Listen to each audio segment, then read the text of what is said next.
Bonjour. Bienvenue à l'activité de la semaine de la philosophie. On a la chance aujourd'hui de recevoir Francis Dupuy-Derry.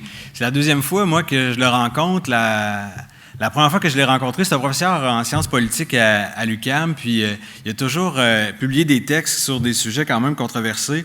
Et la première fois que je l'ai rencontré, c'était justement sur les Black Blocs. Je ne sais pas si vous connaissez ces groupes de manifestants dans les manifestations. Ils s'habillent en noir, ils sont cagoulés, ils cassent un peu tout ce qu'ils trouvent. Ils s'attaquent aux banques, aux multinationales, à des grands piliers de notre système économique et politique. Aujourd'hui, Francis Dupuy-Derry va s'attaquer à un autre de ces piliers-là, c'est la masculinité. On va écouter sa conférence, puis ensuite de ça, il va y avoir une courte période de questions où je vais revenir sur la scène là, pour prendre vos questions avec les micros. Merci, bonne conférence.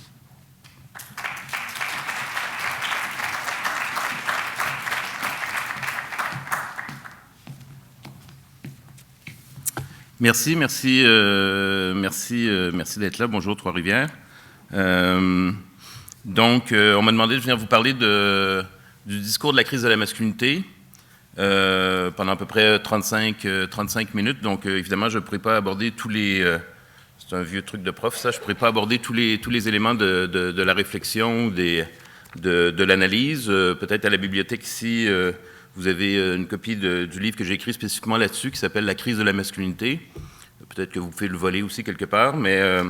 Donc, et puis aussi avec Mélissa Blais, il y a plusieurs années, on avait publié un ouvrage collectif qui s'appelait « Le mouvement masculiniste au Québec », qui est un ouvrage collectif. Donc là, il y a plusieurs chapitres écrits par différentes personnes sur différents thèmes. Donc là aussi, il y a des références et des réflexions. Et puis bon, après la présentation, là, pour les personnes qui veulent rester, je peux rester aussi un peu pour continuer la discussion. Bref. On m'a demandé de venir vous parler de ce sujet, du discours de la crise de la masculinité. Peut-être que c'est quelque chose, peut-être que si vous êtes ici ce midi, peut-être c'est quelque chose dont vous avez déjà entendu parler. Peut-être que vous-même, vous pensez que les hommes sont en crise au Québec. Peut-être que votre oncle pense que les hommes sont en crise au Québec. Peut-être que votre père le pense. Peut-être que votre professeur, votre employeur ou les chroniqueurs que vous lisez ou les polémistes que vous écoutez à la radio, parce que c'est vraiment quelque chose qui relève du sens commun. On entend ça régulièrement, depuis longtemps d'ailleurs.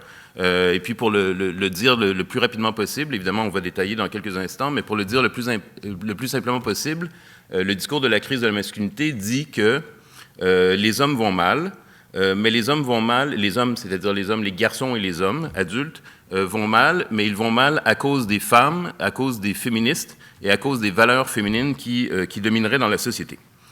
Donc, on entend ça dans les médias, on entend ça dans la radio, le Journal de Montréal, je vais donner quelques exemples tout à l'heure. Des universitaires en travail social ou en psychologie peuvent tenir ce discours, des textes de vulgarisation, même des magazines féminins, des fois, vont consacrer des dossiers à ce thème.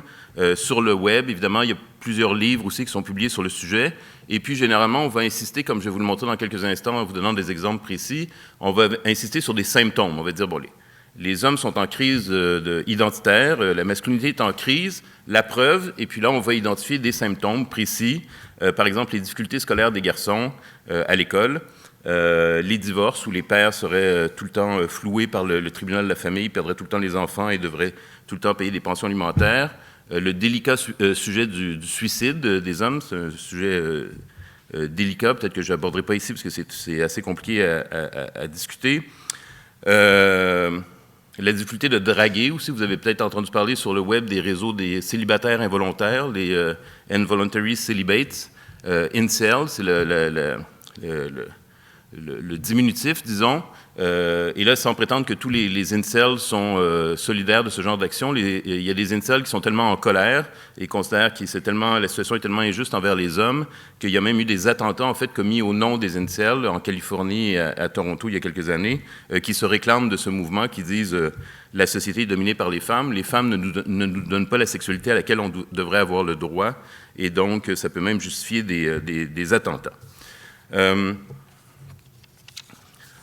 Donc ça, c'est pour la situation générale, si je peux dire ça comme ça, pour une petite introduction pour mettre la table.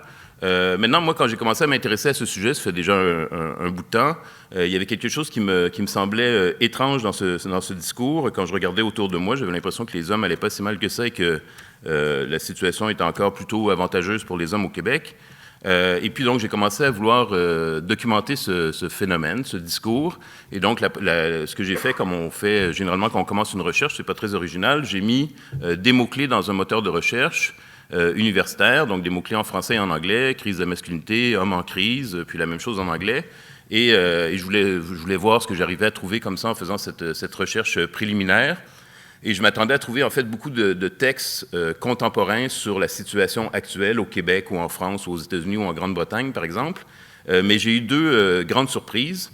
La première surprise, c'est qu'en fait, j'ai trouvé des textes qui parlaient de ce discours de crise de la masculinité dans l'histoire. Et la deuxième surprise, c'est que j'ai trouvé des textes qui parlaient de la crise de la masculinité partout sur la planète. Donc, quand je vous dis dans l'histoire, évidemment, je n'ai pas creusé l'histoire de la Chine ou l'histoire de l'Éthiopie ou l'histoire de l'Inde, mais en tout cas, l'histoire de l'Occident, j'ai retrouvé des traces de discours de la crise de la masculinité à Rome, dans l'Antiquité avant Jésus-Christ. 195 avant Jésus-Christ, apparemment, ça n'allait pas bien pour les hommes romains. Leurs femmes prenaient trop de place. La preuve, c'est qu'elles voulaient s'habiller avec des vêtements de couleur et elles voulaient même conduire les chars.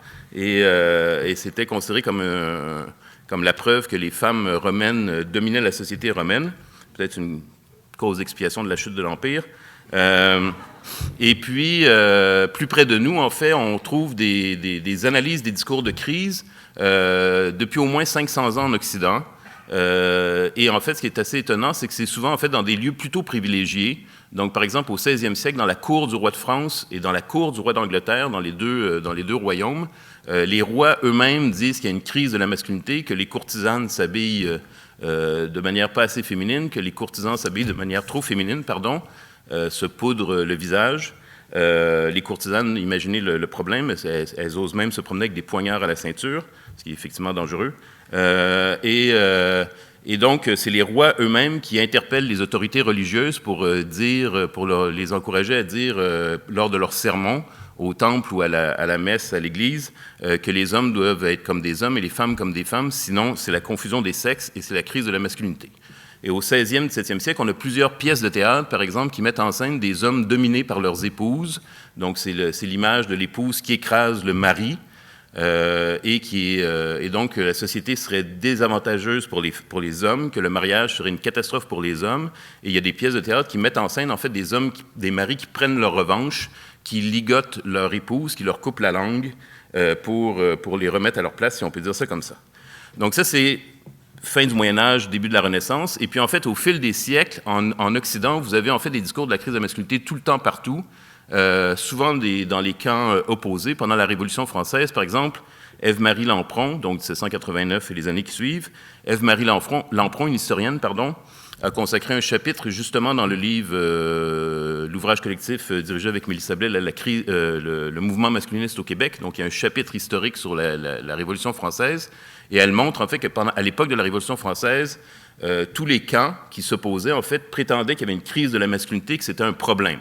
Donc, du côté des révolutionnaires, des républicains, ils disaient la monarchie souffre d'une crise de la masculinité. Regardez, Louis XVI était féminin, il est dominé par Marie-Antoinette, qui était la reine, qui en plus était autrichienne, qui était peut-être même lesbienne, et qui avait toutes ces courtisanes avec elle, et on disait elle exerce une influence beaucoup trop forte sur le royaume de France, sur l'aristocratie, sur le roi, et donc c'était une preuve de la décadence, en fait, de la monarchie française. Ça, c'était du côté des républicains qui disaient qu'il y a une crise de la masculinité au sommet de l'État. Et les monarchistes, eux, dans la guerre qu'ils menaient, la guerre civile qu'ils menaient avec les républicains, disaient non, en fait, c'est les républicains qui provoquent une crise de la masculinité. La preuve, avec la République, ce sont les femmes qui dominent la société. La preuve, regardez-les, elles se promènent en culotte, en pantalon, avec des pics, avec des têtes plantées au bout des pics dans les rues. Elles sont totalement hors contrôle. Et la République, c'est un désastre. En fait, ça va mener à la fin de la famille. Donc, vous aviez des deux côtés le discours de la crise de la masculinité pour délégitimer l'autre camp. Je ne vais pas vous faire tout ce récit historique, ça pourrait être laborieux, mais tout simplement pour vous dire que des discours de la crise de la masculinité, on en trouve au 17e, au 18e, au 19e siècle, fin du 19e, en Grande-Bretagne, aux États-Unis, en Allemagne, en France, souvent provoqué, par exemple, en France, quand il y a une première femme qui veut être admise à l'école de médecine ou de droit, et ça va faire une sorte de scandale public. On va dire que la société française se féminise, qu'il n'y a plus aucun contrôle sur les femmes, que les femmes veulent tout, que les hommes n'ont plus rien. Donc, vous constaterez qu'il s'agit d'une femme pour déstabiliser la France. Deux, en fait, parce qu'il y en a une en médecine puis une en droit, mais quand même. Et aux États-Unis, même le président des États-Unis, Roosevelt, à l'époque, parlait d'une crise de la virilité, encourageait les hommes à entrer dans l'armée, et en fait, on a mis en place toute une série d'institutions pour aider les pauvres hommes des États-Unis à la fin du 19e siècle à réaffirmer leur identité masculine entre hommes. C'est une des raisons pourquoi on a inventé à cette époque les scouts. C'est une des raisons pour qu'on a inventé aussi, on a développé le sport amateur, par exemple le rugby, le football américain, l'athlétisme. Je vous cite un journaliste de l'époque qui parle du football, du sport amateur. Le terrain de football, sport particulièrement violent, est le seul lieu où la suprématie masculine est incontestable. On est à la fin du 19e siècle. Et même du côté des plus progressistes, des socialistes, il y avait un mouvement à l'époque qui s'appelait Muscular Christianity, donc la chrétienté musculaire, qui réinterprétait l'image de Jésus-Christ, dont vous avez sans doute entendu parler, j'espère. Donc on disait Jésus est amour, oui, certes, Jésus est amour, mais aussi Jésus est force. Jésus est force, la preuve, il a passé 40 jours dans le désert et il a survécu, il a résisté à la tentation, et puis quand il est crucifié, c'est une souffrance inhumaine. D'ailleurs, ce n'est pas un humain, c'est un Dieu. Et il ressuscite. Donc, en fait, Jésus est l'incarnation de la force. Et les hommes chrétiens doivent prendre modèle sur Jésus pour développer leur virilité. Et donc, le Muscular Christianity, en fait, ce courant organisait des retraites pour jeunes hommes chrétiens pour se retrouver ensemble, un peu comme les scouts, pour développer ensemble leur virilité. Fin du 19e siècle. C'est les hommes, on est aux États-Unis, c'est les hommes blancs. Je ne vous parle pas des hommes autochtones ou des hommes récemment émancipés, les anciens esclaves, en fait, qui, eux, en fait, sont regardés avec une grande méfiance et sont considérés, en fait, comme des hommes trop virils, une virilité incontrôlable, comme des violeurs potentiels. Et donc, c'est toute la séquence là, des lynchages, là, des tribunaux populaires, les foules blanches racistes pendent des centaines d'hommes noirs à l'époque. Le 20e siècle commence. Vous savez qu'il y a eu des guerres mondiales au 20e siècle. Donc, pendant les guerres mondiales, ça va bien. Apparemment, la masculinité est en pleine forme. Mais, en fait, entre les guerres, il y a toujours une crise de masculinité. D'une certaine manière, en fait, les discours fascistes ont intégré dans leur discours ce discours de la crise de la masculinité entre les deux guerres mondiales, le fascisme italien et le fascisme allemand, la version nazie du fascisme, où, en fait, on dit nos sociétés sont décadentes chez les nazis, sont décadentes à cause, évidemment, des Juifs. Les Juifs, c'est eux qui amènent le communisme et c'est eux qui amènent le féminisme. Donc, c'est un cocktail dangereux, selon Hitler et ses amis. Et les hommes allemands ou les hommes italiens, dans le cas du fascisme italien, ont été trahis par les ententes de la fin de la Première Guerre mondiale. Ils ont été massacrés sans avoir de reconnaissance. Et en fait, il faut revaloriser l'identité nationale. Évidemment, c'est des mouvements nationalistes très, très forts, mais c'est des mouvements aussi virilistes. Et vous avez sans doute déjà vu des mises en scène, en fait, soit des défilés, des parades ou des statues ou des représentations de l'homme allemand, l'homme arien ou l'homme fasciste, qui ont des représentations très, très viriles, avec la mère allemande ou la mère italienne qui doit retourner à la maison et s'occuper des enfants et élever les futurs citoyens. Donc, chez les nazis, chez les fascistes, on retrouve le discours de la crise de la masculinité, mais on retrouve le discours de la crise de la masculinité encore après la Deuxième Guerre mondiale en Union soviétique, aux États-Unis, à partir des années 40-50, et ça va aller jusqu'à aujourd'hui, un peu partout en Europe, et avec la fin de l'Union soviétique, dans les anciens pays du bloc de l'Est, on va retrouver ce discours de la crise de la masculinité dans des pays très catholiques, par exemple la Pologne, ou la Hongrie ou l'Ukraine, dans des pays catholiques aussi comme l'Irlande, en Europe de l'Ouest. Mais là, c'était ça ma deuxième surprise, donc c'est qu'en fait, j'ai retrouvé des discours de la crise de la masculinité partout sur la planète aujourd'hui, depuis 10-15 ans. On peut prétendre que les hommes sont en crise de la masculinité partout, en Amérique latine, au Maghreb, en Afrique subsaharienne, chez les Wolofs, en Tanzanie, au Sénégal, au Maroc, en Iran, dans les camps de réfugiés palestiniens, en Israël, au Japon, en Chine, au Bangladesh, en Corée, en Russie, où apparemment les Pussy Riot ont pris le contrôle, en Mongolie, bref, partout, c'est facile, c'est pas très compliqué, peut-être juste sur la station spatiale où ça va bien, et dans les trois grandes religions, ce qu'on appelle les trois grandes religions, donc christianisme, judaïsme et islam. Aujourd'hui, il y a des gens qui tiennent le discours de la crise de la masculinité par rapport à leurs jeunes garçons, entre autres, les jeunes juifs aux États-Unis. Les catholiques, encore aujourd'hui, vont organiser, ou les protestants aux États-Unis vont encore organiser, comme à la fin du 19e siècle, des retraites pour les jeunes hommes chrétiens pour se retrouver ensemble et redévelopper le sens de la masculinité entre chrétiens. Et du côté de l'islam, un livre qui s'intitule « The Crisis of Islamic Masculinities », donc la crise des masculinités islamiques, donc même chez les musulmans, donc il y a des réflexions théologiques et psychologiques sur la question de la crise de masculinité dans les communautés musulmanes. Qu'est-ce que ça donne concrètement? Parce que là, je suis dans le discours. Ça donne en fait des initiatives. Je viens d'en parler pour les chrétiens avec des retraites. À Moscou, par exemple, vous avez eu la mise sur pied de l'école de la masculinité de Moscou, qui, selon un de ses fondateurs, fait la promotion d'une masculinité qui est définie comme ceci, je vous le lis en français. La masculinité, c'est la capacité d'avancer sans égard pour la peur, la douleur ou d'autres obstacles. Donc, c'est une conception très stéréotypée de la masculinité. C'est on avance dans l'adversité, sous la menace, etc., sans avoir peur. Et selon les Russes, donc, qui organisent cette école de la masculinité à Moscou, ils disent en fait les hommes russes sont en crise de la masculinité depuis au moins la fin de la Deuxième Guerre mondiale, parce qu'en fait, il y a eu une hécatombe d'hommes pendant la Deuxième Guerre mondiale en URSS, et donc on s'est retrouvé avec beaucoup de familles monoparentales, et donc les mères ont élevé les garçons sans représentation masculine, et puis après ça, pendant l'Union soviétique, c'était l'État qui s'occupait de tout, donc là aussi, il y avait un effet de dépendance, et puis apparemment, maintenant, il y a trop de divorces en Russie, donc ils ont fondé l'école de la masculinité. Ils se basent sur des théories pseudo-scientifiques.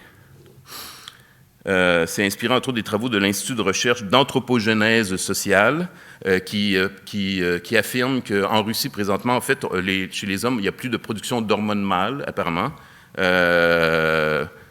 J'en sais rien, je ne suis pas médecin.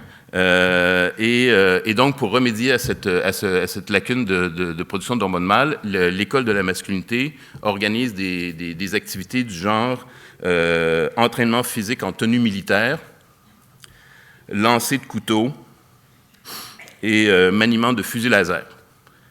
Donc, je ne sais pas si ça stimule l'hormone mâle, mais en tout cas, c'est sûr que ça conforme bien les stéréotypes de qu'est-ce que la masculinité. Donc, on se lève à 6 heures du matin, on fait des push-ups en tenue militaire, puis on lance des couteaux. Donc, si vous m'aviez bien suivi jusqu'à maintenant, la situation est assez inquiétante pour nous, les hommes, parce qu'en fait, ce qu'on comprend, c'est qu'on est en crise tout le temps, partout, dans tous les systèmes politiques, que ce soit une monarchie, que ce soit du socialisme d'État, que ce soit un système libéral, que ce soit un empire colonial, que ce soit une théocratie, que ce soit un pays en voie de développement pauvre comme Haïti, comme la sociologue haïtienne Danielle Magloire a montré, il y a ce discours de la crise de la masculinité en Haïti, ou vous soyez dans une superpuissance comme les États-Unis d'Amérique ou l'URSS, que vous soyez religieux ou pas religieux, quel que soit le régime politique, donc, et quel que soit le régime économique, que ce soit plutôt agricole ou plutôt industriel ou post-industriel, vous pouvez toujours dire que les hommes sont en crise de la masculinité, c'est quand même un peu étrange, quel que soit aussi le contexte culturel, et quel que soit même, en fait, le droit de la famille, et le droit du travail, et le droit des enfants. Donc, quel que soit le régime du droit, les hommes vont prétendre être en crise de masculinité. Je vous ai donné des exemples là, au 19e siècle où en fait les femmes n'ont pas le droit d'être élues, n'ont pas le droit de voter, n'ont pas le droit d'être dans l'armée, dans la police, n'ont pas le droit de choisir leur propre lieu de domicile, de résidence quand elles se marient, quand elles sont en couple, qu'elles n'ont pas la propriété des enfants, qu'elles n'ont pas le droit d'avoir un emploi salarié sans la permission du mari et qu'elles n'ont pas le droit de gérer leur propre argent sans la permission du mari. Mais même dans une situation comme ça, les hommes vont prétendre être en crise de masculinité, ce qui est quand même assez particulier. Donc, ça, c'était pour la réflexion vraiment très, très générale, mais si vous m'avez suivi jusqu'à maintenant, moi, évidemment, suite à cette recherche à la fois historique et contemporaine, j'avais quand même un doute. Je me disais, il me semble que quand même ça mine la crédibilité du discours de la crise de la masculinité si, en fait, les hommes se disent tout le temps en crise. Qu'est-ce que ça veut dire? La crise, par définition, c'est quelque chose qui arrive subitement. Ça ne peut pas durer pendant 500 ans. Ce n'est pas une condition normale, une situation de crise. Une situation de crise, c'est quelque chose de brusque, qui survient, qui a un côté de bouleversement, de catastrophe, mais éventuellement, on sort d'une crise renforcée, détruite, différent, mais on ne reste pas tout le temps dans la crise. Or, la masculinité, elle se prétend tout le temps en crise. J'arrive au Québec pour vous donner des exemples plus proches de nous. Donc, au Québec, il y a différentes façons de dire que la masculinité est en crise, mais avant de dire ça, je veux simplement rappeler quand même, parce que vous me direz, oui, mais évidemment, peut-être qu'il y a eu 500 ans de discours de crise dans la monarchie française ou je ne sais où, mais là, quand même, aujourd'hui, au Québec, c'est plus la même chose, et il y a des bonnes raisons de dire que les hommes sont en crise aujourd'hui. C'est vrai que la situation est plus pareille, les lois ont changé, le système a changé, l'éducation a changé, mais même d'une société comme le Québec, qui se considère très égalitaire dans ses rapports entre les hommes et les femmes, dans ses valeurs d'égalité entre les hommes et les femmes. C'est considéré comme une valeur fondamentale du Québec. Ça a été dit à plusieurs reprises. C'est même inscrit maintenant, si je ne me trompe pas, avec la loi 21 sur la laïcité de l'État. Il me semble qu'il y a l'inscription de l'égalité entre les sexes. Mais en fait, quand on regarde objectivement les institutions québécoises, les institutions où il y a du pouvoir, où il y a de l'argent, où il y a du contrôle, où il y a de la domination, on réalise que les hommes sont encore largement majoritaires dans ces institutions. De quelle institution je parle? Je parle à la tête des partis politiques, à la tête des villes, à la tête du gouvernement, à la tête du Conseil des ministres, au Parlement. C'est encore majoritairement des hommes. À la tête de la police. Il n'y a pas encore eu de femme qui a dirigé des grands corps de police au Québec. Et pourtant, on ne va quand même pas me faire croire que les hommes qui les gèrent sont très compétents. Les corps de police en ce moment sont en crise partout. Tout le monde est sous enquête et ils s'enquêtent les uns les autres. Et de toute façon, c'est toute la même famille. En plus, c'est un peu bizarre tout ça. Donc la police, l'armée, bon, il n'y a pas d'armée québécoise, mais l'armée canadienne est évidemment une institution qui est contrôlée par les hommes. Les universités, c'est sûr qu'il y a dans plusieurs départements maintenant, les étudiantes sont majoritaires. Les femmes sont aussi majoritaires à la cafétéria d'ailleurs.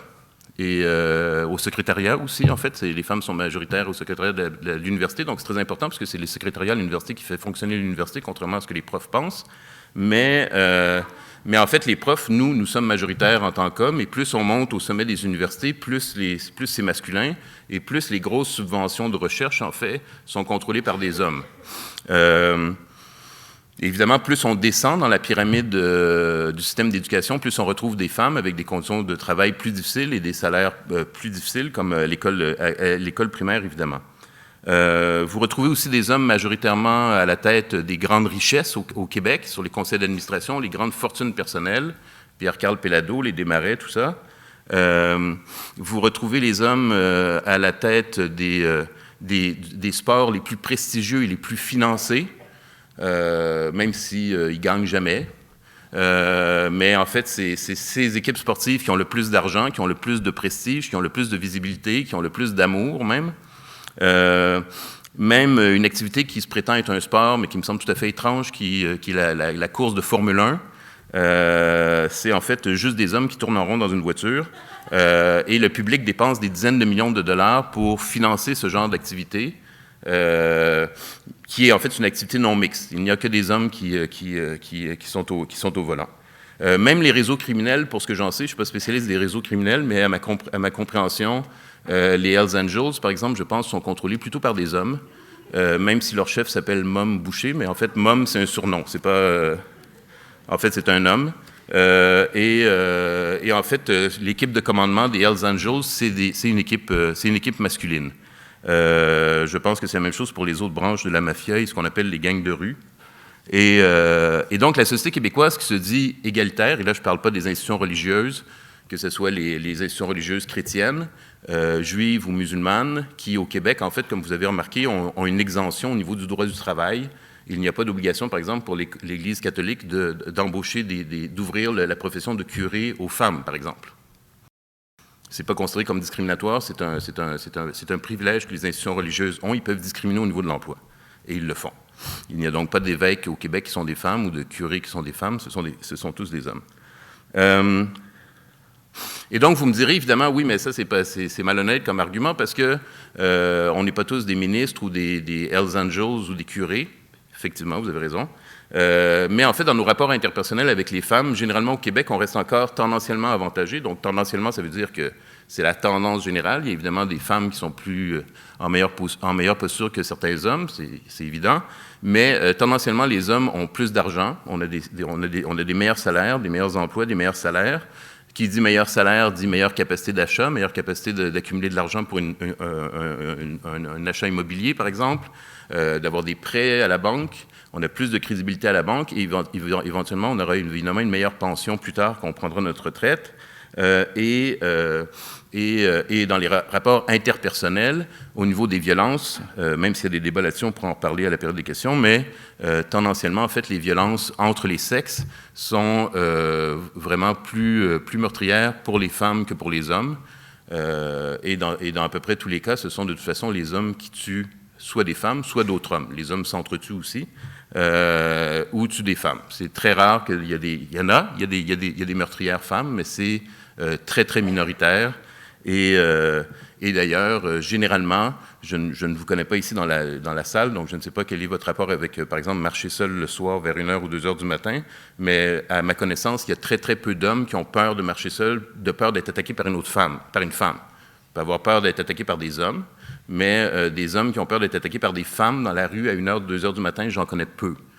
Qui, quand ils voient une femme seule, qui commence à les suivre, commencent à courir en appelant leur coloc en disant « Ouh, je commence à craindre pour ma sécurité, j'en connais pas. » Mais peut-être qu'il y en a, je ne dis pas qu'il n'y en a pas. Et donc, au niveau de la peur, du contrôle de l'espace, du sentiment de liberté de circuler dans l'espace, d'être harcelé au travail, etc., généralement, les femmes sont désavantagées par rapport aux hommes. Donc ça, c'est au Québec. Même si au Québec, il y a un mouvement féministe fort, et même si au Québec, évidemment, il y a eu des avancées très importantes pour les femmes, je ne nie pas ce fait, évidemment. Et donc, qu'est-ce qu'on a pour le Québec? Alors, pour le Québec, on a au moins, depuis les années 68, l'idée que le féminisme est allé trop loin. Donc ça, dans le discours de la crise de la masculinité, c'est quelque chose que vous entendez régulièrement, que le féminisme est allé trop loin. On ne sait jamais vraiment où il aurait dû s'arrêter, mais ce qu'on sait, c'est qu'il est allé trop loin. Donc, il y a une idée que le féminisme est trop extrême, que maintenant, en fait, ce qu'il fait, c'est des effets, c'est des dommages collatéraux. Les féministes devraient arrêter de lutter. Donc ça, on entend ça depuis les années 70. Et puis, il y a des moments dans l'histoire du Québec importants où il y a eu une cristallisation du discours de la crise de la masculinité. Vous avez probablement entendu parler de l'attentat antiféministe contre les femmes de Polytechnique en décembre 89. Donc, Mélissa Blais, par exemple, une sociologue de l'UQAM avec qui je travaille depuis une quinzaine d'années sur ces sujets. Mélissa Blais a consacré un livre uniquement sur les discours médiatiques au sujet de l'attentat à Polytechnique. Elle a fait une étude sur une vingtaine d'années. Son livre s'appelle « Jaillit les féministes », qui était en fait une déclaration du tueur de Polytechnique quand il est rentré dans une des classes et qui a tiré sur des femmes.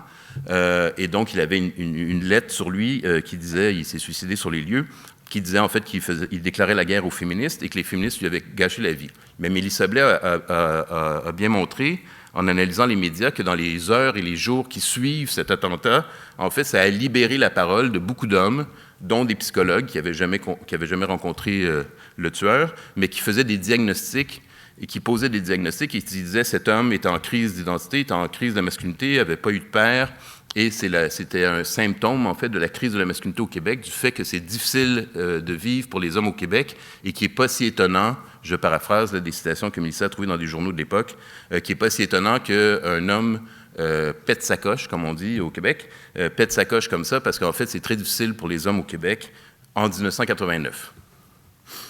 À l'époque, il y avait 19% de femmes à Polytechnique. Donc, elles étaient très fortement minoritaires, les femmes à Polytechnique, et pourtant, Mélissa Blais a trouvé des articles de journaux qui disaient Polytechnique, en ce moment, tout est à l'avantage des femmes, on encourage les femmes à rentrer à Polytechnique, c'est très difficile pour les hommes de rentrer à Polytechnique, alors que les hommes étaient très largement majoritaires à Polytechnique. Ils le sont encore d'ailleurs.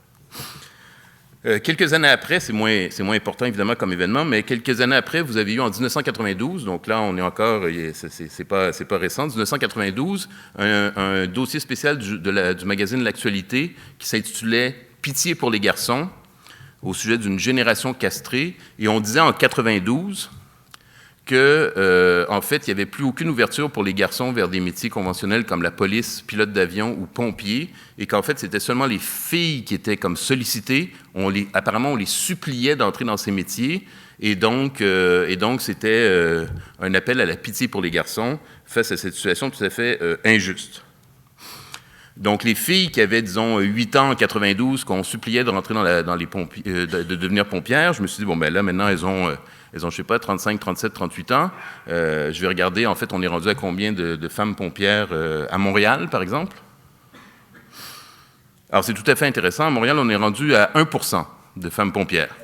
Et donc, à cette vitesse-là, j'ai calculé à peu près que d'ici 1000 ans, il y aurait 50% de pompières à Montréal. Donc, ma maison a le temps de brûler. Donc, toute la question là, des calendriers de pompiers, ne vous inquiétez pas, ça va rester pareil pendant vraiment longtemps. Mais donc, en 92, on laissait entendre qu'en fait, les garçons étaient désavantagés par rapport aux femmes, par rapport à ces métiers, alors que 30 ans plus tard, ce qu'on constate, c'est qu'en fait, ce sont des métiers, comme dans le cas des pompiers, qu'on disait qu'il était un métier qui était où on sollicitait vraiment les femmes et qu'il n'y avait plus de place pour les garçons, qui est encore un métier à 99% masculin 30 ans plus tard. Donc, il y a des sortes de discours de panique au sujet des garçons qui, en fait, dans le temps, ne se révèlent tout à fait faux. Plus près de nous, vous allez avoir d'autres types de discours de panique. Je cite, par exemple, un psychologue qui s'appelle Yvon Dallaire, qui, lui, prétend que le seul territoire qui ne soit pas envahi par les femmes aujourd'hui au Québec, c'est sortir les poubelles. Donc, une sorte de panique bizarre. Il écrivait ça avant le tri sélectif, hein, donc je ne sais pas ce que ça donne avec le tri sélectif, mais donc peut-être que maintenant il y a une sorte de division sexuelle du travail, la femme sort le compost, l'homme sort les poubelles, donc vous voyez, on perd encore plus de pouvoir.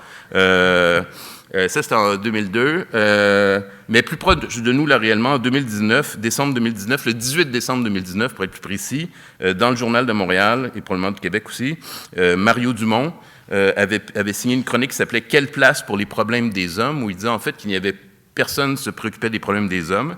Il parlait du suicide, des problèmes scolaires et des inscriptions à l'université. Le 18 décembre 2019, dans le Journal de Montréal, Mathieu Bock-Côté, donc c'est une grosse journée pour nous, signe une chronique qui s'appelle « La femme supérieure à l'homme », d'où il explique en fait qu'au Québec aujourd'hui, les femmes sont considérées comme supérieures aux hommes et que il n'y a plus rien pour les hommes. Et quelques semaines avant, il avait publié une autre chronique qui s'appelle « L'homme se vert de terre », où il disait grosso modo qu'on était écrasé. J'attire votre attention sur le fait qu'il citait de manière élogieuse Jean-Philippe Trottier. Jean-Philippe Trottier est l'auteur d'un livre tout à fait fascinant qui s'appelle « Le grand mensonge du féminisme » ou « Le silence sur la triple castration de l'homme québécois ». Donc ça, c'est très douloureux. C'est très difficile d'ailleurs à réaliser d'un point de vue anatomique, mais quand même. Donc, la triple castration de l'homme québécois, c'est la thèse de Jean-Philippe Trottier, tout à fait intéressante et révélatrice, en fait, du discours de la crise de la masculinité. Il nous explique que dans l'histoire du Québec, il y a eu 3 castrations de l'homme québécois. La première castration, c'est en 1759, quand il y a eu la défaite sur les plaines d'Abraham des troupes de la Nouvelle-France face aux troupes de la Nouvelle-Angleterre. J'imagine que vous avez entendu parler de cette défaite. Sinon, je vous annonce que nous ne sommes plus en Nouvelle-France. Et donc, ça, c'est la première castration de l'homme québécois. Remarquez, la manière de réfléchir est tout à fait intéressante. Premièrement, Jean-Philippe Trottier, apparemment, ne se préoccupe pas du tout des hommes autochtones, qui étaient en fait, qui étaient colonisés à l'époque de la Nouvelle-France. Donc ça, apparemment, ça ne l'embête pas. Et apparemment, le colon français va très bien dans sa masculinité tant qu'il est colon. Le problème, c'est à partir du moment où lui-même est colonisé que là, il est en crise de masculinité. Donc, premier fait intéressant, c'est qu'on comprend bien que la masculinité, c'est un rapport avec la domination.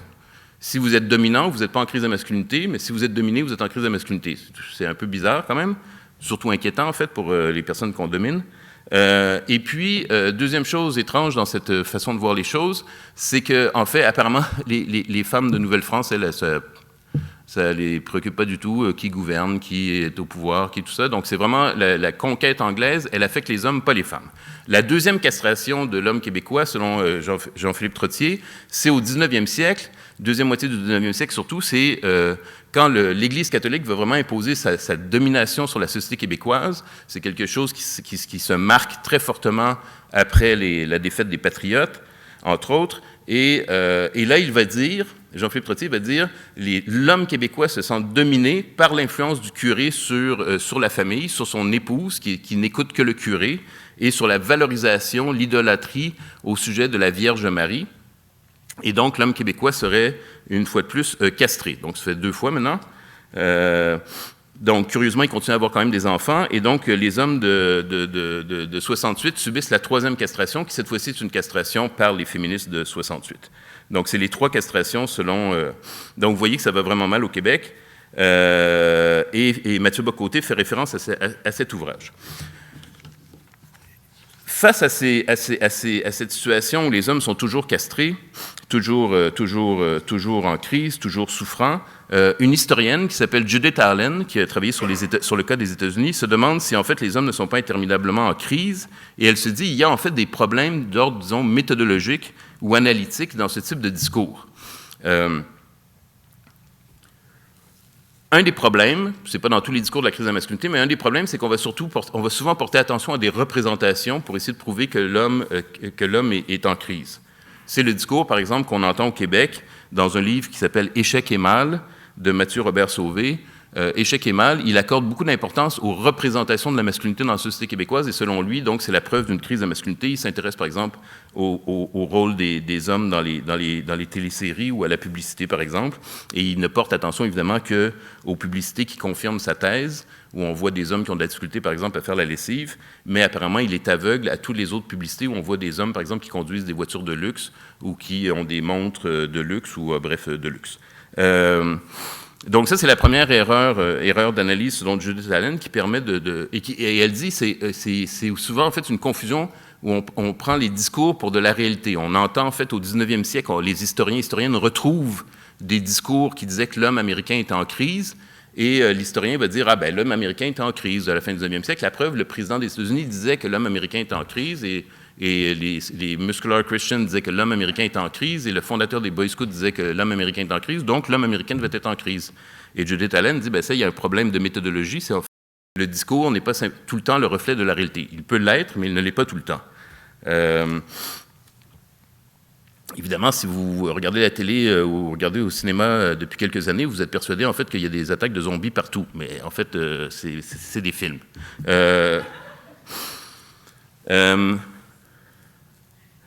Donc ça, c'est la première chose. Et la deuxième chose, c'est de faire ce que j'ai fait un peu plus tôt, c'est de revenir à des critères un peu plus objectifs par rapport à qui domine dans des sociétés, qui est en position avantageuse, qui est en position désavantageuse. Et c'est l'exercice que j'ai fait par rapport au Québec. Je dis, généralement, moi, je suis un professeur de sciences politiques, donc on n'est pas très original. Quand on veut savoir qui est avantageux dans une société et qui n'est pas avantageux dans une société, on fait ce que j'ai fait tout à l'heure, on regarde qui est au pouvoir, qui contrôle l'économie, qui est propriétaire, qui a des armes, qui n'a pas peur de sortir le soir, qui contrôle la police, qui a de l'argent, et puis à l'inverse, qui en a moins. C'est généralement ce qu'on fait en sciences politiques. Comme je vous ai dit, c'est pas très original, mais ça amène à des résultats plutôt probants, généralement, pour voir les inégalités dans la société, multiethniques, par exemple, ou des différences de classe, ou différences linguistiques. Et ça fonctionne évidemment aussi avec les hommes et les femmes. Et donc par exemple, je redonne un autre exemple au sujet du Québec. On entend souvent que la société québécoise est une société matriarcale. Ce qui est vrai aussi, on entend ça en Bretagne aussi ou dans d'autres contextes.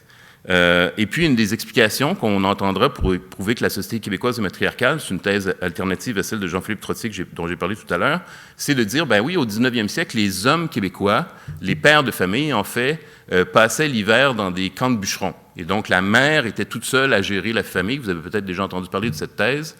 La mère était toute seule à gérer la famille, et donc, c'était elle qui devenait dominatrice dans la cuisine. Ce qui est bizarre avec cette thèse, c'est qu'on ne nous dit rien sur Par exemple, qui est propriétaire forestier? Qui est propriétaire de l'usine de pâte et papier? Qui, en fait, est propriétaire? Qui embauche? Qui a l'argent? Et puis, dans le village où la femme est restée seule et où apparemment elle domine la société de sa cuisine, ce qui est une thèse très curieuse, on ne nous dit pas qui est le maire de la ville, qui est conseiller municipal, qui est le curé, qui est le notaire, qui est le président de la caisse populaire, qui est le médecin, qui peut gérer les comptes de banque, qui est propriétaire de la terre. Pour les personnes qui ont des parents ou qui viennent de familles d'agriculteurs, par exemple, vous savez sans doute que la tradition chez les agriculteurs, c'est que l'héritage va aux garçons, en fait. Les filles n'ont rien ou à peu près rien d'une terre qui, des fois, maintenant, aujourd'hui, dans les années 2000, valent des fois 1,5 million, 2 millions de dollars, la machinerie agricole, tout ça, et des hommes peuvent en hériter directement. Et évidemment, au 19e siècle, c'était la même chose. Il n'y avait pas de machinerie agricole, mais donc on va entretenir cette idée d'un Québec matriarcal parce que la mère serait toute puissante à la cuisine, ce qui, pour un prof de sciences politiques comme moi, est un peu bizarre. On n'a jamais pensé que la puissance d'un pays résidait dans la cuisine, sans voir, en fait, tous les autres lieux de pouvoir dans un village québécois, par exemple, traditionnel, qui sont en fait tous contrôlés par des hommes. Même le salon funéraire est contrôlé par des hommes. Et donc, c'est vraiment, selon moi, et selon Mélissa Blais, et selon d'autres, une erreur d'analyse. Le temps passe et je vais avoir le temps de pouvoir prendre des questions ou, en fait, prendre vos réponses ou vos commentaires ou vos réflexions. Je vais donc accélérer un peu pour terminer en vous disant deux choses. La première, c'est que je l'ai évoqué rapidement, mais en fait, je n'ai pas pris le temps avec vous de définir qu'est-ce que la masculinité. Depuis le début, je dis la masculinité est en crise. J'ai parlé de l'école de la masculinité de Moscou, qui nous fait dire que les hommes sont la masculinité, c'est d'être capable de foncer dans l'adversité, de ne pas avoir peur des obstacles. Je vous ai parlé des scouts, je vous ai parlé de Jésus, je vous ai parlé des bûcherons, je vous ai parlé des colons. Mais qu'est-ce que c'est que cette masculinité qui sera en crise et qu'est-ce qu'on doit comprendre dans l'implicite ou dans l'explicite du discours de la crise de la masculinité?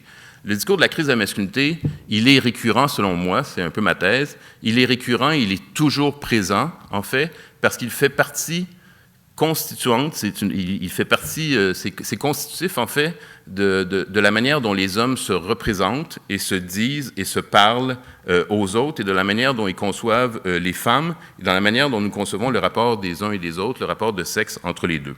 Et donc, dans le discours de la crise de la masculinité, il y a toujours, de manière implicite, souvent explicite d'ailleurs, l'idée qu'en fait, il y a des différences fondamentales entre qu'est-ce qu'un homme et qu'est-ce qu'une femme. Les différences, elles sont fondamentales. Pourquoi je dis fondamentales? Parce qu'on dit, en fait, être un homme, ça implique certaines caractéristiques comportementales, des aptitudes et même des valeurs éthiques qui sont masculines, et de ça découlent certaines tâches et fonctions et rôles dans la société et dans les rapports entre les hommes et les femmes, surtout si vous êtes hétérosexuel.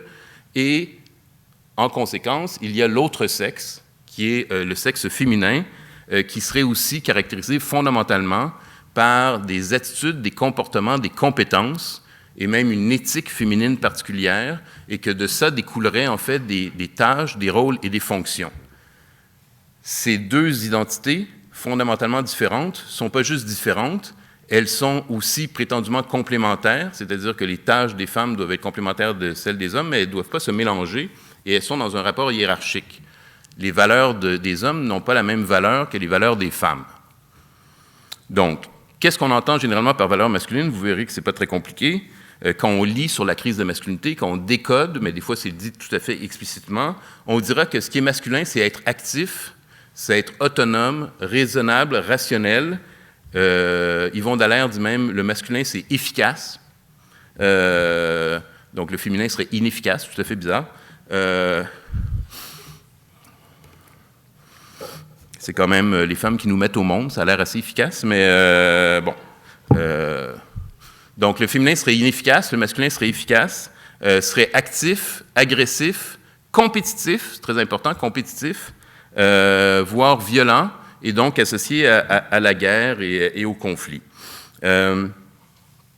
Compétitif, c'est important parce qu'en fait, si le masculin est compétitif, c'est-à-dire que le masculin serait associé à des rapports de gagnant et de perdant et de dominant et de dominé. C'est ça la compétition.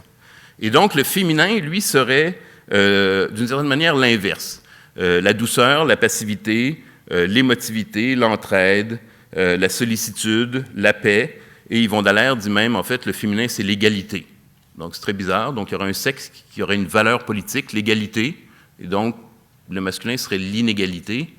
Et donc, ça veut dire que dans les rapports masculins et féminins, s'il y a de l'égalité, c'est pas bon pour les hommes. Ce qui est d'un point de vue politique et d'un point de vue relationnel, évidemment, très problématique d'associer l'égalité et la compétition à un sexe plutôt que l'autre. Évidemment, ne vous inquiétez pas, je viens de la même planète que vous, et j'ai vu qu'il peut y avoir des différences, effectivement, entre les sexes, et qu'il y a des socialisations différenciées qui nous encouragent, en fait, à développer certaines capacités ou certaines compétences, certaines qualités, qu'on peut être même stigmatisé si on ne correspond pas à des normes qui sont identifiées au masculin ou au féminin. Mais le problème en voyant les sexes aussi fondamentalement différents, sont multiples. Il y a plusieurs problèmes de voir les sexes fondamentalement différents comme cela. Premièrement, c'est que ça donne ce que je vous ai dit tout à l'heure, c'est qu'en fait, ça donne des crispations sur des fonctions, des tâches et des métiers. Et donc, on est convaincu qu'il y a des métiers qui sont réservés aux hommes, qui sont par nature destinés aux hommes, et qu'il y a des tâches et des fonctions qui sont par nature destinées aux femmes. Et donc, en fait, on sexualise les tâches et le travail, et alors que, en fait, généralement, les femmes et les hommes, pas tout le temps, mais généralement, les femmes et les hommes ont 2 bras, 2 jambes, des yeux, et peuvent, en fait, en principe, changer des couches, par exemple, ou frapper sur un marteau, ou monter sur une échelle, ou faire la vaisselle. C'est pas associé à nos hormones, ou à un utérus, ou à la configuration de notre sexe. C'est des choses qu'on peut faire avec des mains. C'est étrange, mais c'est comme ça. Et donc, en fait, cette obsession de distinguer les métiers selon le sexe a évidemment des effets sociopolitiques très importants, mais s'inscrit dans la logique de la crise de masculinité, puisque, comme je vous ai dit, quand on voit qu'il y a des femmes qui sont dans des métiers dits masculins, on dit que c'est une crise. Et puis, l'autre problème avec cette distinction aussi fondamentale entre les sexes, c'est que ça fait qu'en fait, on devient aveugle à une hypothèse qui est forte en psychologie, qui est l'hypothèse de la similarité des sexes, c'est-à-dire qu'en réalité, nous sommes beaucoup plus semblables entre les hommes et les femmes, nous avons beaucoup plus de similarités que de différences. Je vous ai parlé des bras, par exemple. Déjà, les bras, dans une journée, on utilise ça quand même pas mal plus souvent que l'utérus. Et nos jambes aussi. Et moi, généralement, les femmes que je croise, elles ont 2 bras, 2 jambes. Ben, moi, j'ai 2 bras, 2 jambes. Et c'est bizarre. Bon, il y a d'autres différences. Hein. Moi, j'ai pas de cheveux. Elles ont des cheveux, généralement, mais je fais beaucoup plus de choses avec mes bras qu'elles font avec leurs cheveux. Et donc, en fait, on est aveugle au fait qu'en fait, les hommes et les femmes, en réalité, nous sommes beaucoup plus similaires dans nos compétences, nos capacités, notre capacité d'action, notre capacité d'appréhender le monde, notre capacité d'exécuter des tâches, que différents. Mais parce que nous sommes socialisés, parce qu'on accorde tant d'importance aux différences, nous avons tendance à ne voir que les différences et à ne pas voir les similitudes. Et en fait, ça donne des aveuglements volontaires. Je vais vous donner 2 exemples un peu clichés très rapidement pour vous montrer ce que je veux dire. Je vais vous prendre 2 exemples très clichés par rapport aux caractéristiques masculines et féminines que j'ai mentionnées tout à l'heure. Donc, le masculin, c'est la combativité, l'agressivité, l'action, l'autonomie, le mouvement, l'efficacité, etc. Un métier qui est fortement associé au masculin, c'est l'armée, être militaire. Et là, vous allez me dire, ah ben oui, justement, un militaire, c'est effectivement toutes ces caractéristiques-là. Bon, outre le fait que ma sœur a été dans l'armée, et que j'ai donc une certaine frustration par rapport à l'armée, et je vis moi-même ma crise de la masculinité par rapport à ça. En fait, quand on sait exactement ce que font des militaires, en fait, on réalise qu'en fait, être dans l'armée, être militaire, implique en fait bien peu d'autonomie. En fait, les militaires sont très dépendants. Ils sont dépendants sur le champ de bataille, ils sont dépendants d'une chaîne de commandement, ils sont dépendants d'un militaire tout seul, ça ne fait pas grand-chose. En fait, ça n'a même pas le droit de faire quelque chose tout seul. Il faut toujours qu'il attende des ordres. Et une fois qu'il se met en mouvement, qu'il se met en manœuvre, qu'il se met en action, il le fait dans un cadre très hiérarchique et de codépendance dans l'armée. Évidemment, l'armée est associée à la violence. Mais en fait, les soldats sont souvent en fait passifs. Et la violence, elle est évidemment contre les adversaires qui sont déshumanisés, mais il y a un principe fondamental dans les armées, c'est en fait la bienveillance envers nos frères d'armes et en fait même la possibilité d'éventuellement se sacrifier pour sauver des frères d'armes qui ont perdu une jambe, par exemple, qu'il ne faut pas laisser derrière nous et qu'il faut ramener. Donc il y a une logique du care, de la bienveillance, même dans une institution qui est tellement associée à la violence comme l'armée. Et donc, les valeurs masculines associées à l'armée sont réelles, mais en fait, quand on regarde plus attentivement, qu'est-ce que l'action d'un militaire dans son année ou dans son service, c'est en fait plus confus qu'on le pense. Et l'autre exemple, c'est la mère monoparentale, qui en fait, selon ce que j'en comprends, est probablement très autonome, très rationnelle, très efficace. Elle peut être dans une sorte de compétitivité pour défendre ses enfants, donc elle n'est pas seulement dans l'attitude, l'émotion, la passivité, la douceur, mais elle est aussi dans l'action. Je donne simplement ces deux exemples pour vous montrer que même dans des métiers associés au masculin ou au féminin, on a beaucoup plus de flou par rapport aux identités de genre prétendument déterminées par la nature ou la chasse des mammouths ou je ne sais quoi. Et je termine avec ceci. Là, je n'ai pas le temps de faire la déconstruction de tous les sous-discours qu'il y a dans le discours de la crise de masculinité. Je vous ai dit qu'il y a des discours sur le suicide, sur les difficultés scolaires des garçons, sur les divorces, sur la violence, sur la difficulté de draguer. Donc, chacun de ces discours devrait être analysé en soi et pour soi. Mais je vais faire, et dans mon livre, donc sur la crise de masculinité, j'aborde tous ces discours pour essayer de voir qu'est-ce qu'on peut en comprendre. Sur la question du suicide, je l'aborde plus en détail dans le livre « Le mouvement masculiniste au Québec ». Mais je vais très rapidement, vraiment en 2 minutes, ça va être trop rapide, je vais en aborder un, puisqu'on est dans un cégep, je vais aborder la question des difficultés scolaires des garçons. Donc, au Québec, mais aussi en France et ailleurs, et en Grande-Bretagne et aux États-Unis, on entend que les garçons sont en difficulté parce qu'en fait, les modèles pédagogiques sont trop féminins, que ce sont des femmes qui nous enseignent, qu'il n'y a pas assez de modèles masculins et que l'organisation des écoles ne correspond pas, en fait, à l'identité naturelle des garçons. Et ce qu'on entend régulièrement, par exemple, c'est qu'il faudrait laisser les garçons se chamailler, se battre entre eux pour qu'ils aient des meilleurs résultats scolaires. D'ailleurs, moi, dans mes amphithéâtres à l'UQAM, je prends tout le temps 5 minutes, je dis aux garçons, battez-vous pendant 5 minutes, puis après ça, on va pouvoir avancer, et les résultats pédagogiques sont excellents. Bon, il y a plusieurs blessés, mais ça fait moins de corrections. Et donc, c'est un cas évidemment tout à fait exceptionnel, mais vous avez eu, par exemple, sur la Côte-Nord, à l'école Le Boisé, il y a quelques années, dans la cour de récréation, ils ont organisé des batailles entre garçons. Donc, ils leur mettaient des casques de hockey, ils leur mettaient des sortes de rembourrures, et puis les gens se mettaient en rond autour, puis Jules et Julien pouvaient se battre pendant la cour de récréation. Et à l'époque, le ministre de l'Éducation, Sébastien Proulx, avait appuyé cette approche en disant que c'est ça, la vérité il y avait un discours naturaliste, il disait les garçons, c'est des garçons, c'est la vérité, il faut prendre en compte leur véritable nature. Donc, évidemment, cette idée, c'est que si les garçons vont mal, c'est que la masculinité va mal, et pour que les garçons aillent mieux à l'école, il faut que la masculinité soit valorisée. Donc, qu'est-ce qu'on peut comprendre de ce type de discours? Premièrement, en fait, si on se préoccupe vraiment de la réussite scolaire des garçons, moi je suis un professeur, donc ça me préoccupe, si on se préoccupe vraiment de la réussite scolaire des garçons, il faut voir un peu comme qu'est-ce qu'on connaît sur la réussite scolaire des garçons. Et en fait, quand on va dans l'histoire, c'est une de mes démarches, comme vous avez constaté, c'est toujours regarder un peu, mettre ça en perspective historique. En fait, il y a des études sur le 20e siècle, sur les résultats scolaires des garçons et des filles sur le 20e siècle, dans des méta-analyses, c'est-à-dire des analyses qui analysent plusieurs analyses dans différents pays. Et en fait, on voit que l'écart de réussite entre les garçons et les filles est toujours en faveur des filles tendanciellement. Il y a des garçons qui réussissent très bien, des filles qui échouent, mais tendanciellement, les filles sont avantagées à l'école. Mais en fait, que c'est vrai depuis le début du 20e siècle. Et que c'est vrai dans des pays comme les Émirats arabes unis ou le Qatar, où, je regardais les nouvelles ce matin, là, apparemment, les féministes n'ont pas encore pris le contrôle. Mais je n'ai pas regardé les nouvelles à midi, donc je ne sais pas. Donc, en fait, dans à peu près tous les pays pour lesquels on a des données satisfaisantes ou claires, les filles, généralement, réussissent mieux à l'école, tendanciellement. Donc, déjà, c'est bizarre. Ensuite, au Québec, on a des chiffres pour avant la fameuse Révolution tranquille et l'arrivée des féministes radicales des années 68, et les garçons avaient déjà plus de difficultés que les filles à l'école, même dans les écoles classiques, le taux de décrochage était relativement élevé, etc.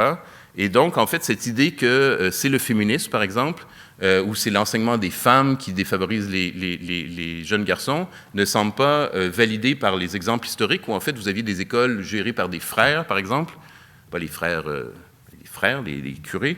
La pédagogie était masculine. Vous aviez même des punitions corporelles, si les garçons aiment ça, apparemment. Mais ils avaient quand même des difficultés scolaires. Donc, en fait, il faut faire attention dans les diagnostics qu'on pose si on veut trouver des vraies solutions. Et puis ensuite, pour terminer avec ça, il y a des variables, en fait, beaucoup plus fortes que la différence entre les sexes qui impactent sur les résultats scolaires des garçons et des filles, c'est les inégalités socio-économiques. Et en fait, cette différence de réussite entre les garçons et les filles, elle n'est pas contestée. On voit les courbes, les filles réussissent tendanciellement mieux que les garçons, mais en fait, c'est pas partout. C'est la moyenne nationale. Mais en Grande-Bretagne, au Québec, aux États-Unis et ailleurs, quand on regarde dans les quartiers les plus défavorisés ou les secteurs les plus défavorisés, l'écart est plus grand. Et dans les secteurs les plus favorisés, c'est-à-dire quand les familles ont plus de ressources et les écoles ont plus de ressources, les écarts sont à peu près nuls et tout le monde réussit mieux. Ce que ça veut dire, c'est que les garçons dans les milieux favorisés réussissent beaucoup mieux que les filles dans les milieux défavorisés. Et ça veut dire que, par exemple, dans des régions très défavorisées comme le Grand Nord du Québec, les taux de décrochage sont hallucinants, mais ils sont hallucinants pour les garçons et pour les filles. Les filles, dans le Grand Nord du Québec, décrochent à peu près 3 fois plus que la moyenne nationale des garçons. Il y a différentes raisons explicatives. Une des explications, c'est le croisement entre les inégalités économiques et le colonialisme. Il y a les populations autochtones. Les jeunes filles autochtones, si je ne veux pas donner des clichés, ce n'est pas toutes les jeunes filles autochtones, mais il y a beaucoup de jeunes filles autochtones qui tombent enceintes et qui ont des enfants assez jeunes, donc ça les fait décrocher. Il y a différentes raisons. Et une autre raison, c'est qu'en fait, dans les quartiers plus défavorisés, il y a un appel du marché du travail qui est plus fort, en fait, et qui favorise les garçons.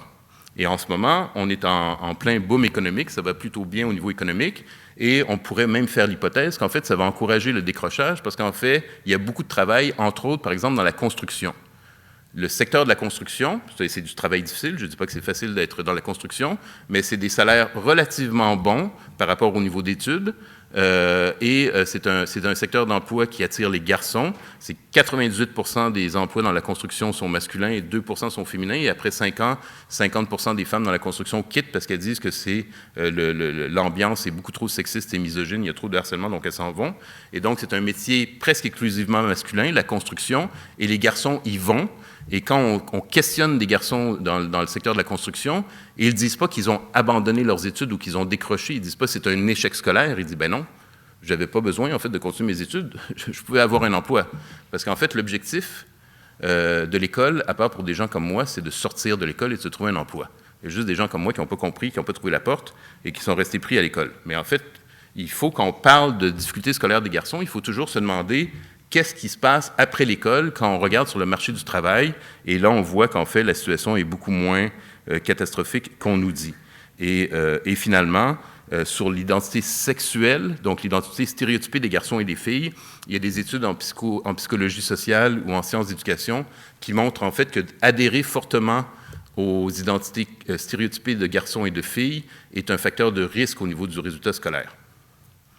C'est la même chose pour la prévention du suicide. C'est-à-dire que la masculinité conventionnelle, très viriliste, fort face à l'échec, qui ne pleure pas, qui ne demande pas d'aide, en situation de crise suicidaire, c'est un facteur de risque. Si en plus, comme on vous l'a appris en tant que garçon, vous aimez les armes et que vous avez un fusil chez vous, c'est un double facteur de risque. Et donc, la masculinité conventionnelle, elle est un facteur de risque au niveau du suicide et elle est un facteur de risque au niveau de l'éducation. Et pour le faire, pour référer à un cliché encore une fois, désolé, il y a trop de clichés dans cette conférence, mais c'est comme ça, ça illustre.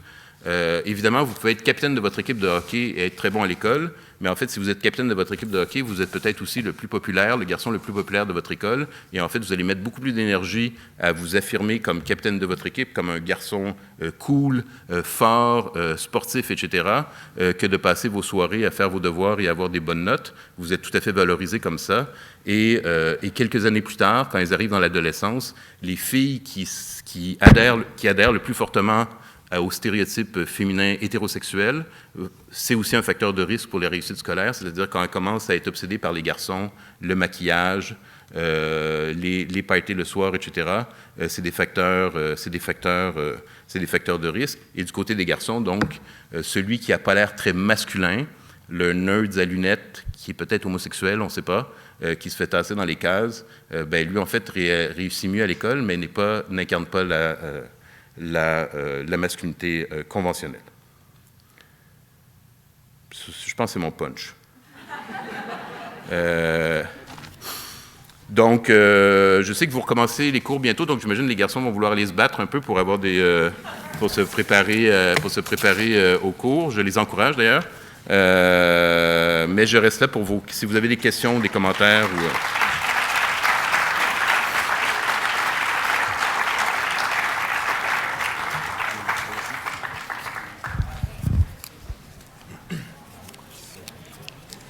Alors, avant de tous vous sauver, il y en a peut-être qui ont des questions, des commentaires. Il y en a qui ont des cours aux sciences, peut-être qui doivent quitter tout de suite. Il y a les 2 micros, il y en a un ici à ma gauche, il y en a un à ma droite. Oui, on a une première question. Donc, je vais profiter de la cohue pour poser ma question. Ben, en fait, merci, M. Dupuis-Déry, pour votre conférence. C'est très apprécié. Je suis très honoré de votre présence parce que, personnellement, je suis un grand amateur de vos œuvres. Et puis, suite à la conférence, en fait, je me demandais si vous pourriez affirmer ou, ben, en fait, de quoi vous pensez qu'en fait, peut-être que la crise de la masculinité, ce serait plus, sans vouloir sonner trop marxiste, mais ce serait une idée qui est promue par la classe dominante d'une démocratie déguisée en oligarchie afin d'assurer l'hégémonie de cette classe dominante qui est majoritairement masculine, chose qu'on ne voit pas nécessairement justement dans d'autres cultures. Là, je m'inspire librement de l'œuvre collaborative, l'anarcho-indigénisme, qu'on voit que dans les sociétés autochtones, il n'y a pas nécessairement de pouvoir centralisé ou c'est une société plus égalitaire, mais que la crise de la masculinité, ça c'est vraiment propre à notre démocratie déguisée qu'on voit justement depuis Rome, où est-ce qu'on n'a pas nécessairement une bonne démocratie directe, où on est plus subjugué devant une démocratie représentative qui est illusoire. C'est simplement savoir si cette crise de masculinité-là, ce serait simplement le fruit justement d'une classe dominante qui essaie d'assurer son pouvoir. Alors, je suis d'accord avec vous, votre intervention fait un peu marxiste. Oui et non, c'est-à-dire que non, parce que comme j'ai mentionné, en fait, on retrouve ce discours de crise dans tous les systèmes politiques et les systèmes d'État. Je serais curieux de voir effectivement dans les communautés autochtones, je sais qu'il y a des réflexions sur la masculinité chez les autochtones d'Amérique du Nord aussi, mais que c'est différentes. Bon, c'est pas toutes les communautés autochtones qui fonctionnaient de la même façon avant la colonisation, mais il y avait effectivement des communautés autochtones où il y avait une beaucoup plus grande égalité entre les sexes que dans les sociétés européennes de l'époque. Et ça a été en partie détruit, pas complètement, mais en partie détruit. Mais là où je vais rebondir sur votre remarque, c'est que, puis je n'ai pas pris le temps de le mentionner, mais c'est que ce discours de la crise de la masculinité, il est souvent produit par des hommes qui sont en fait en position de domination en tant qu'hommes, mais aussi dans la société en général. Et j'ai commencé trop rapidement en parlant du roi, par exemple, de France ou du roi d'Angleterre qui interpelle les évêques ou les cardinaux et les pièces de théâtre qui sont écrites par des littéraires. Donc là, on est dans l'élite du royaume de France ou du royaume d'Angleterre. Et c'est comme pour le racisme, hein, c'est comme pour les discours racistes. Les discours sexistes, ils sont souvent produits par l'élite intellectuelle. Quand on est dans l'élite intellectuelle, on pense que c'est des discours qui viennent des tavernes ou de la plèbe, ou etc. Mais en fait, ces discours, ils sont produits par l'élite. Ils sont produits par l'élite. Les polémistes dont je vous ai parlé, c'est évidemment l'élite culturelle, si on peut dire, là, dans le Journal de Montréal. Et donc, c'est pas nécessairement le chômeur de base ou l'itinérant qui va commencer à dire qu'il y a une crise de masculinité, que son problème, c'est qu'il est un homme dans une société féminisée. L'itinérant a probablement d'autres problèmes à gérer. D'autres questions, commentaires?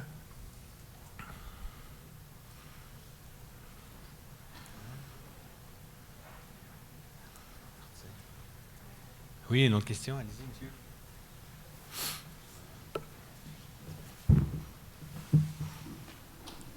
Bonjour. Bonjour. Si j'ai bien compris la séance d'information, disons, appelons ça comme ça, les hommes et les femmes sont pratiquement semblables. La seule chose qui les différencie, c'est, disons, leur sexe et leurs hormones. Et vu que chez l'homme, c'est la testostérone qui est notre hormone, elle est fabriquée dans certaines situations. Donc, quand on se frotte au danger, c'est là on produit de la testostérone. Mais si, vu que notre société est plus tranquille, on est dans une société de plus en plus tranquille, et on ne produit plus de testostérone, comme vous l'avez dit tantôt. Mais qu'est-ce qui nous différencie donc des femmes? C'est pourquoi est-ce qu'on va être... Pas grand-chose. Donc on est pratiquement, disons, on est vraiment identiques. Disons, on peut être considéré comme des femmes déjà, parce qu'on ne produit plus de testostérone. C'est pratiquement la même chose. Oui, mais en fait, moi, je ne suis pas médecin ni biologiste, donc je ne sais pas où on en est avec notre taux de testostérone. Honnêtement, je ne sais pas. Mais moi, la manière dont je regarde l'histoire humaine et les sociétés humaines, comme je vous ai dit tout à l'heure, je suis conscient que les hommes et les femmes peuvent être socialisés ou éduqués ou encouragés à adopter des comportements qui sont considérés comme plus féminins ou des comportements plus masculins. Et je sais qu'il y a j'ai quand même remarqué qu'il y avait des différences anatomiques. Et que c'est ma mère, par exemple, dans ma famille, qui m'a porté dans son ventre. Bon, ça, je me rappelle vaguement, donc, je ne dis pas qu'on est tout à fait pareil, mais je dis qu'en fait, on a une tendance à accentuer les différences et à dissimuler ou à ne pas voir les ressemblances.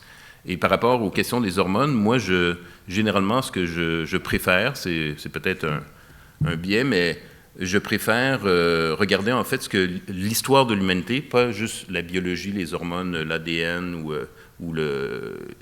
d'autres variables biologiques, mais ce que l'histoire de l'humanité nous montre. Et ce que l'histoire de l'humanité nous montre, quand on la regarde avec un peu de curiosité et d'ouverture et qu'on regarde différents exemples de sociétés, qu'on lit un peu d'anthropologie, qu'on lit de l'histoire, pas juste de l'histoire contemporaine, en fait, ce qu'on regarde, ce qu'on réalise, c'est qu'en fait, hommes et femmes, dans l'histoire de l'humanité, on fait plein de choses différentes, paradoxales, semblables, qu'il y a plein d'hommes qui se sont jamais battus, il y a des femmes qui ont fait la guerre, des centaines de milliers de femmes qui ont pu faire la guerre dans différentes situations, qui ont pu être extrêmement cruelles, violentes, etc. Même certaines qui avaient eu des enfants, qui étaient mères. Et donc, si on parle de ces enjeux que vous évoquez par rapport à la testostérone, du combat, de la conflictualité, des défis, etc., je pense que quand on regarde l'histoire humaine, on réalise qu'en fait, on est beaucoup plus ouvert en termes de potentialité humaine que si on s'enferme dans des identités d'hommes et de femmes en pensant que les hommes doivent faire ceci et les femmes doivent faire cela. C'est ma compréhension du potentiel humain. J'avais une autre question. Je prends un contexte. Un homme et une femme un homme et sa blonde qui sont dans une maison et il y a peut-être un problème électrique ou un truc comme ça. L'homme, il ne va pas laisser la femme aller toucher au problème électrique parce que c'est plus une question il veut jouer au macho ou un truc comme ça. Oui. Il veut pas la laisser prendre un risque. Oui. C'est pas forcément parce que c'est un problème de discrimination. Moi, je vois pas trop ça comme ça. Et par rapport à la société, c'est plus parce que depuis le temps, ce sont les hommes qui ont géré les plus hautes sphères de la société. Les femmes n'ont pas encore eu à prouver qu'elles sont capables. Moi, je pense que s'il y a une femme qui réussit à céder et qui réussit à prouver, je pense que ça va aller de plus en plus et on va pouvoir laisser les femmes y aller. C'est plus une question de peur. Moi, je trouve que c'est plus une question de peur que vraiment de discrimination.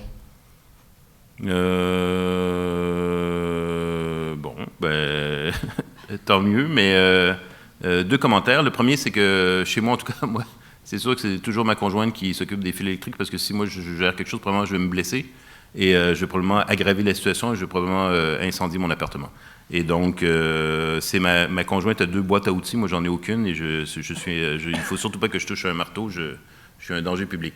Donc, je ne sais pas ce que ça prouve, mais ça c'est la première chose. Et la deuxième chose, c'est non, en fait, les femmes ont souvent gouverné, les femmes ont souvent été propriétaires, il y a eu des reines guerrières en Asie, en Afrique, en Occident. Encore aujourd'hui, il y a pu avoir plus récemment des premières ministres ou des présidentes qui ont mené les guerres. Il y a des femmes dans l'armée. Ma sœur a été dans l'armée, elle est devenue colonel même, elle était là en Afghanistan, au Koweït, etc. C'est pas simplement une question dans nos sociétés, c'est pas une question de volonté. Toute personne n'a pas la même égalité des chances au départ par rapport à ce qu'elle espère faire. Et vous voyez pas de discrimination. Moi, je pense qu'il y a des discriminations. Je pense qu'on on ne juge pas les capacités des hommes et des femmes de la même manière. Il y a des discriminations qui sont à l'entrée, et puis après ça, il y a des discriminations qui sont une fois que vous êtes là. J'ai parlé, par exemple, du harcèlement sexuel ou des agressions sexuelles en milieu de travail, qui touchent beaucoup plus les femmes. Donc ça, en fait, quand vous rentrez le matin et donc vous êtes en milieu de travail où vous pensez que vous allez être agressé, c'est une forme de discrimination, parce qu'en fait, ça rend votre travail très, très anxiogène, très difficile, et ça vous encourage éventuellement à démissionner. Donc ça c'est quelque chose que vivent beaucoup plus les femmes que les hommes. Et je finis là-dessus. Il y a des tests en psychologie qui ont été menés pour l'évaluation des curriculum vitae, des CV, pour essayer d'étudier les patterns, les processus de discrimination dans des perspectives d'essayer de comprendre les discriminations, par exemple raciales, mais aussi au niveau du sexisme. Et donc, au niveau des discriminations raciales, par exemple, on essaie de regarder, il y a des associations qui essaient de regarder, par exemple, si on appelle des propriétaires de logements qui se disent probablement non racistes, puis on dit que la personne qui cherche un logement s'appelle Robert Gendron, ou un nom à connotation asiatique ou haïtienne, ou etc., il y a des chances, en fait, que l'appartement soit construit comme déjà loué, alors que pour Robert Gendron, il est disponible. Donc ça, c'est des biais de discrimination qui ont été étudiés. Puis pour les femmes, il va y avoir des biais de discrimination au niveau de l'évaluation des CV, par exemple. Il y a des tests en psychologie sociale qui ont été faits où on montre, en fait, le même CV, mais on dit ce CV, c'est Jules Gendron, et ce CV qui est le même CV, en fait, c'est Juliette Gendron. Donc, on a exactement le même CV, mais il y a un des CV, on pense que c'est un CV d'homme, et l'autre CV, on pense que c'est un CV de femme, et les études montrent qu'en fait, et les hommes et les femmes ont tendance à accorder une plus grande valeur au CV des hommes. Et donc ça, mais si on demande à ces personnes, est-ce que vous embaucheriez à égalité un homme et une femme, probablement qu'ils vont dire oui, probablement qu'ils vont dire, moi, je ne discrimine pas entre les hommes et les femmes, mais en fait, on a intériorisé des valeurs différentes selon si on a devant nous une femme et un homme, on n'interagit pas nécessairement de la même manière, on n'accorde pas nécessairement la même valeur. Puis après ça va dépendre des métiers. Il y a peut-être des métiers où, en fait, on va faire l'inverse, on va favoriser les femmes. Je ne sais pas si, Yann, tu avais une longue question. Je ne sais pas s'il y en a d'autres qui ont des cours comme moi dans 5 minutes. Ma question est assez courte. Oui, ben, dans le fond, la question que je me posais, un peu en écoutant votre exposé, vous disiez les conceptions traditionnelles de la masculinité et de la féminité sont très stéréotypées, et puis que finalement, on a beaucoup plus de ressemblances que de différences. Et puis quand dans ce discours-là de la crise de la masculinité, on dit ben parce que si on se rapproche vers finalement pas être ce que c'est qu'un bon homme, mais est-ce qu'être un bon être humain, finalement on est en train de détruire la distinction entre les sexes, puis ça serait bien catastrophique. Ben, dans ce contexte-là, s'il y a une crise de la masculinité, il devrait aussi avoir une crise de la féminité. Oui, alors je voulais savoir, parce que vous dites que votre recherche, c'était beaucoup axé sur la recherche historique, est-ce que historiquement, il y a aussi autant tout le temps de textes et de consternation sur la crise de la féminité, ou c'est vraiment toujours les hommes qui sont victimes de cette chose-là? Oui, c'est un bon point. En fait, d'habitude, je le souligne, mais effectivement, le paradoxe de tout ça, c'est qu'il n'y a jamais de crise de la féminité. Il n'y a pas de dossiers spéciaux ou d'émissions spéciales ou de documentaires ou de livres sur la crise de la féminité. Ça a été noté, d'ailleurs, par des féministes comme Suzanne Faloudi, qui a écrit le livre « Backlash », qui dit « Ah, c'est bizarre, les hommes sont en crise, mais les femmes ne sont pas en crise », alors que si la société est confuse pour les hommes, elle doit être confuse pour les femmes aussi. Mais apparemment, les femmes ne sont jamais en crise de féminité. C'est vraiment une autre injustice.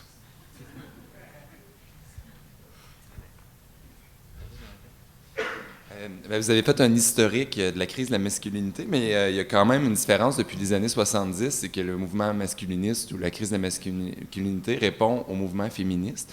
Donc, je me demandais si les différentes façons du mouvement féministe de répondre à ce mouvement masculiniste-là, puis à la crise de la masculinité, qu'est-ce qui avait fonctionné, qu'est-ce qui n'avait pas fonctionné, puis comment réagissait le mouvement féministe en général par rapport à tout ça? Oui. Les féministes ont différentes manières de réagir à ce discours. Il y a, disons pour faire vite, il y a une manière de réagir qui est d'ignorer pour ne pas donner trop d'importance à ça et de travailler sur leurs propres priorités et pas d'être dans la réaction. Donc ça, c'est une des réactions de féministes. Il y a d'autres féministes qui entendent le discours et qui pensent qu'il y a quelque chose de vrai dans le discours et donc qui disent que c'est bien. C'est une occasion, en fait, pour repenser les rapports entre les hommes et les femmes et éventuellement refonder la masculinité On va entendre ça aussi chez les hommes progressistes. Là, en fait, cette crise est positive et on va sortir de là avec une masculinité plus intéressante. Et puis, mais en fait, ces féministes développent quand même une certaine empathie. Et donc, en fait, c'est pas tout à fait exhaustif parce qu'il n'y en a pas. En fait, c'est plutôt exhaustif, mais le problème, c'est qu'il n'y en a pas des dizaines. Mais par exemple, si on feuillette les livres d'introduction au féminisme en anglais et en français dans les années 60-70, il n'y a jamais de chapitre sur les hommes. Mais si on feuillette les livres d'introduction sur le féminisme dans les années 90-2000, des fois, on va avoir un dernier chapitre qui est « Et les hommes ». Et là-dedans, il y a une sorte d'empathie par rapport aux hommes, au choc qu'ont pu subir les hommes par rapport aux féministes à partir des années 60. Et puis, en fait, la dernière position, qui est celle que moi j'adopte avec les féministes avec qui je travaille, avec qui je suis allié, comme Mélissa Blais, Christine Barre, d'autres, Francine Diane Amoureux, c'est que c'est une rhétorique idéologique, c'est une logique réactionnaire, ça discrédite le féminisme, et donc il faut essayer de le démonter ou de le déconstruire avec des succès souvent minimes, mais voilà. Il y a un guide que j'oublie tout le temps d'amener, qui est disponible en ligne d'ailleurs maintenant, qui est basé sur une recherche qu'on a menée justement en partenariat avec l'Aire des centres de femmes, qui s'appelle quelque chose, là.